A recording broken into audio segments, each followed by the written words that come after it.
Bonjour à toutes et tous. Le cours d'aujourd'hui porte sur les notions de concentration. D'une part, la concentration molaire et, d'autre part, la concentration massique. Qu'est-ce que la concentration molaire? Il s'agit du rapport de la quantité de matière N sur le volume de solution V. La concentration molaire s'exprime en mol par litre. Voyons un exemple. On introduit 1,5 mol dans 150 ml d'eau distillée.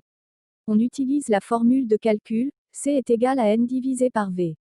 Soit, 1,5 divisé par 150 ml que l'on convertit en litres, donc 0,15 litres. On obtient 10 mol par litre.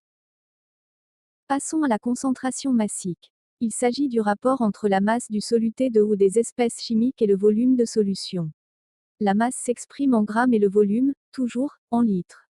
Voici un exemple. 80 mg de chlorure de potassium, soit 0,08 g dans 100 ml d'eau distillée.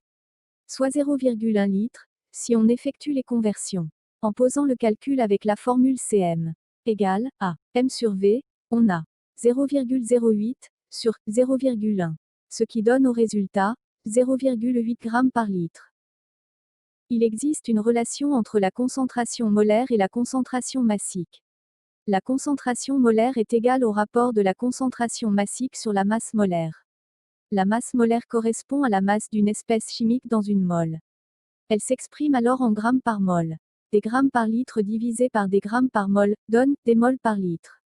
J'espère que les deux notions de concentration étaient claires. Retrouvons-nous au prochain cours pour parler des ions et leurs charges. À bientôt.